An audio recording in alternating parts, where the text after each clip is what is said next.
Okay, good morning guys. So bago tayo pumasok sa eskwelahan ay ini-invite ko muna kayo na mag-subscribe dito sa aking channel at mag-like, reviewme.tv. Dito natin i-review lahat ng mga subjects na napag-aralan natin ng mga nakaraang taon o nakaraang araw.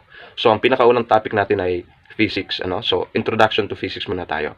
So sa pag-aaral ng physics, kailangan natin maunawaan ito sa konsepto nito, no? Mas maganda kung mula mismo sa ating sariling lingwahe o wika. So, ang physics ay mula sa salitang Filipino na pisika. Pero sa katotohanan, ang pisika ay nakaderive lamang mula sa salitang Spanish na física.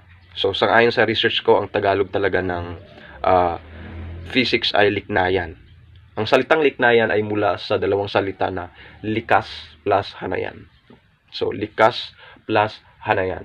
Likas, ibig sabihin ay nature, at hanayan, ibig sabihin in line with. So, kung idudugtong natin, in line with nature. So, alam natin na ang subject na physics ay pag-aaral sa nature, no? In line with the study of nature. So, pisika, sa Spanish, physics, sa English, o liknayan sa Tagalog. Kahit balik-baliktarin mo yan kung naiintindihan mo ang konsepto mula sa salita, ay mas madali nating maunawaan yung mga susunod pa ng mga konsepto. So, walang naging aktibo sa agham na nagpapahayag ng mga sanhi at epekto ng mga natural na kaganapan sa ating mundo, no? So kung magbibigay tayo ng isang casual na sulyap sa nakaraan mula noong matuklasan yung measurement ng gravity, tapos yung sa kalaunan ay nadiskubre nila kung paano magpalipad ng eroplano sa himpapawid at makarating sa dako paroon tulad ng buwan. So lahat na yon ay nasa kasaysayan, at yung physics ay aktibo sa mga pag-aaral at pag-eeksperimento ng mga tao. So, sa pag-aaral ng mga siyentipiko tungkol sa mga bagay na at rest at in motion, ibig sabihin yung mga bagay na nakahinto o nagagalaw o gumagalaw, mas nakakuha sila ng mga ideya o mga pangunahing batas sa mas maraming aplikasyon sa mechanical engineering. So, alam naman natin na ang mechanical engineering ay isang disiplina sa engineering kung saan pinagsasama yung prinsipyo ng physics at mathematics. Okay. Physics at mathematics sa mga materyales upang magdisenyo, mag-analisa, gumawa at mapanatili ang mga mechanical na mga sistema. Ano? So, ang mechanical engineering ang pinakaluma at pinakamalawak na disiplina sa engineering. So, ang pag-iimbestiga sa mga prinsipyo na namamahala sa produksyon ng init, ilaw, tunog, ay nadagdag doon sa mga aplikasyon kung saan naging dahilan upang tayo ay nagiging mas komportable sa ating pamumuhay sa panahon ngayon at nakakayanan nating mabuhay sa ating kapaligiran. So, ang pananaliksik at pag-unlad sa aspeto ng kuryente, magnetism, atomic physics, and nuclear physics, no? Kung familiar kayo doon sa mga terminong ganon, ay humantong ito sa modernong mundo. Nandito na tayo ngayon sa modernong mundo na hindi lubos maisip ng mga tao noong mga nakaraang halos 50 to 60 na mga taon na nakakaraan. So lahat ng mga produkto na meron tayo ngayon ay mahirap isipin o hindi isipin na hindi ito nangangailangan ng aplikasyon ng physics.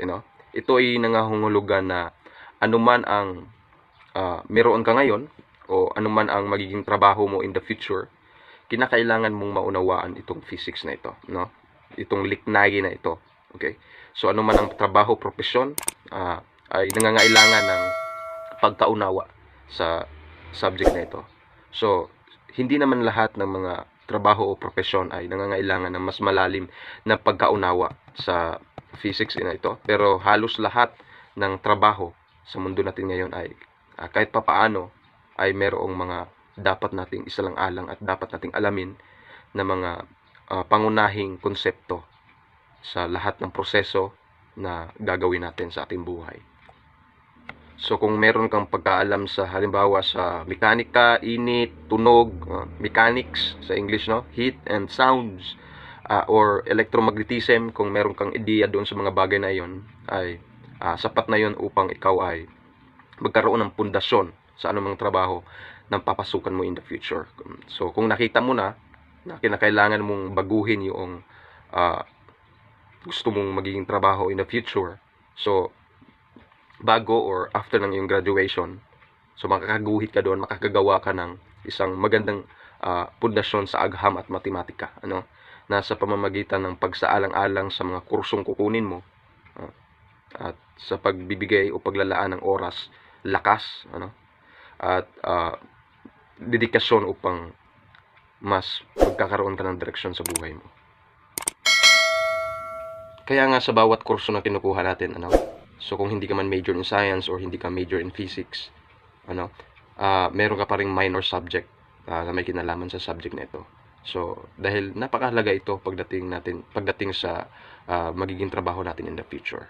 So kailangan maunawaan natin yung mga kahit pangunahing konsepto, prinsipyo na may kinalaman sa physics. At doon sa mga major in science, major in physics, ay iisa-isahin natin sa mga susunod na videos yung mga topic na kailangan nating maunawaan para sa darating na mga exam na ating hinihintay, no, upang tayo ay makapasa. So ano ang definition ng physics o liknayan? So ang physics, maaaring nalilito tayo kung ano ang boundary, kung anong pagkakaiba or relasyon na ito sa science. So ang sciences kasi ay nahati sa dalawa, biological and physical sciences. Biological sciences, ibig sabihin, from the word is bio, life, no? Biology, ito ay pag-aaral tungkol sa mga bagay na buhay. At yung physical science naman ay pag-aaral sa mga bagay na hindi buhay sa kalikasan. So ayan. So meron tayong listahan dito, 4 na definisyon ng physics. So una, ang physics ay mula sa salitang Griego na psyche, na ibig sabihin ay nature. So pangalawa, nilalayo nito na ipaliwanag ang mga bagay na hangga't maaari ay tungkol sa kalikasan, no? Mula sa pinakasimple hanggang sa pinakakomplikado na gumagamit ng mga simpleng batas, ano? Kaya nga ito ay tinawag na natural philosophy. Okay. So, pangatlo, ang pisika ay pioneer science. Ibig sabihin, ito yung pangunahing branch o sangay sa science kung pag-aaralan natin kung ibabase natin sa kasaysayan. At pang-apat natin, ito ay pag-aaral tungkol sa mga bagay, sa matter at energy, o sa mga bagay at enerhiya, at sa kalagayan nito, sa kalagayan ng motion at ng puwersa.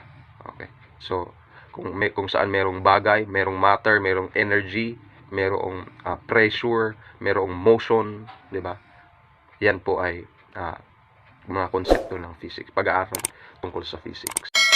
So, paano ba tayo mag-umpisa sa pag-aaral ng physics? Unang-una, nating dapat isaalang-alang ay dapat bigyan nating pansin yung mga terminologies, yung mga technical na mga terminologies sa physics, dahil merong mga salita na iba yung kahulugan pagdating sa mga karaniwang pagbabasa natin ng mga literatura, no? So, yung mga technical na mga terminolohiya sa physics tulad ng work, 'di ba? Energy, force, momentum, kung titignan natin sa dictionary, sa Merriam Dictionary at sa iba pang mga dictionary sa Google. So, may mga pang general na mga explanation, ano?